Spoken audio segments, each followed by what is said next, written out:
All right, let's work through a practice problem on Gaussian elimination.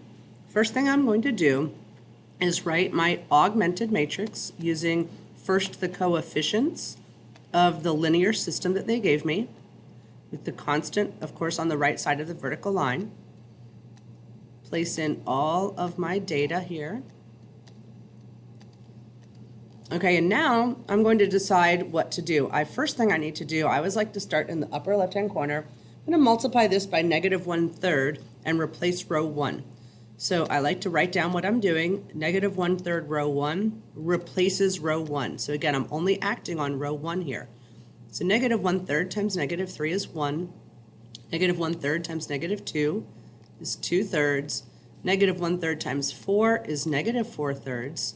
-1/3 times 9 is -3. Don't forget, you're also applying the row operations to the augmented side of the matrix. And then the rest of the rows I'm not changing, so I'm just copying down what I had. Okay, so that looks good. Now on this second row, I'm going to work to put this guy, this 3, as a 1. So I'm going to multiply row 2 by 1/3, and I'm going to replace row 2 with it. So that gives us the first row unchanged. The second row gets multiplied by 1/3, and then the third row is unchanged. So far so good. Now I need to work to make this into a 0. So I'm going to go ahead and I think I'm going to multiply row 1 by -2 and add that to row 3. So -2 row 1 plus row 3 is going to replace row 3. So again, my first two rows are remaining unchanged.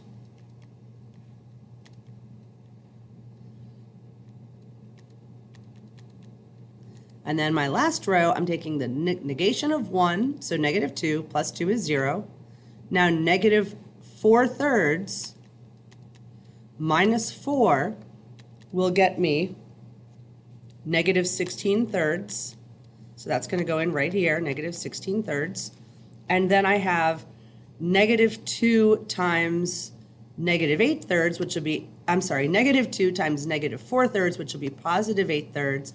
I'm going to add that to 1, and that will get me 11/3 right here.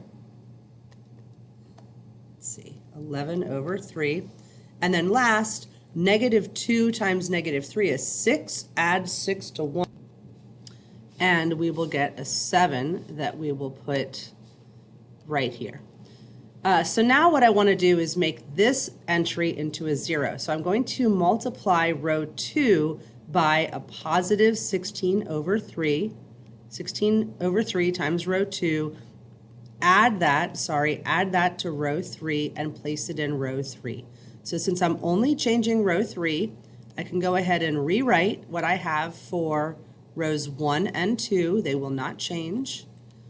0, 1, -1/3, and 1. Then when I multiply row 2, this guy by 0, add to 0, I still have 0. 1 times 16/3 plus a -16/3 gets me a 0. And then for my next entry, I'm going to do 16/3 times a -1/3. So times a -1/3, which gives me -16/9, and I'm adding that to 11/3, which is 33/9, and that gives me 17/9, and that's what I place right here. And then for my last entry down here, I'm going to take the 1 times 16/3, which is 16/3, and add 16/3 to 7. 7 is 21/3, so I have 37/3. So that's the value that goes right here. So now I've got my final matrix that I need to now solve the equation for. So the first thing I know for sure is that, I don't have my final matrix. Sorry, I need a 1 right here.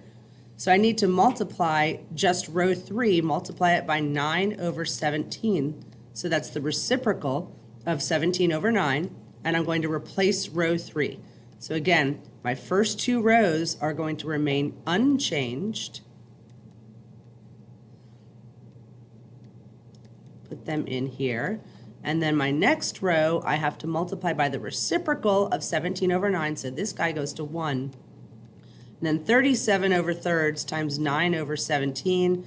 My 9 and my 3 will cancel there, and I get 111 over 17. So that goes right here. Okay, and if you need your calculator to help you do some of these computations, that's completely fine. Going to extend the page if I can here. There's a button for me to do that. There we go, extend the page. Okay, so now I have more space to work. So my goal now, first of all, I can see that z equals 111 over 17. So that's exciting because I have 0x plus 0y plus 1z equals 111 over 17. Then from here I have y minus 1/3 z, which is 111 over 17, is equal to 1. So y equals 1 plus, and that'll be 111 over 51. And again, if you need your calculator to support the computations, please use it. 1 is really 51 over 51, so my y value is 162 over 51. So I now have my z value and I have my y value. And I'm going to use those and plug it in to my first row. I have 1x plus 2/3 times y minus 4/3 times z will equal -3. And I'm definitely going to use some help here from my calculator. I think what I'll do is I will take x equals, and I'm going to take -3 minus 2/3 times 162 over 51 plus 4/3 times 111 over 17. And I'm going to go to my calculator and we'll do some calculations together. So I needed -3, and then I needed minus 2 divided by 3 times, and remember I'm multiplying by 162 over 51. So 162 divided by 51. And then I need to add that to 4/3 times 111 over 17. So plus 4 divided by 3 times 111 divided by 17. That's a crazy number, but I think I could do math-frac to put it back in a fraction form. And I get 61 over 17 is my x value. So I have solved my system using Gaussian elimination.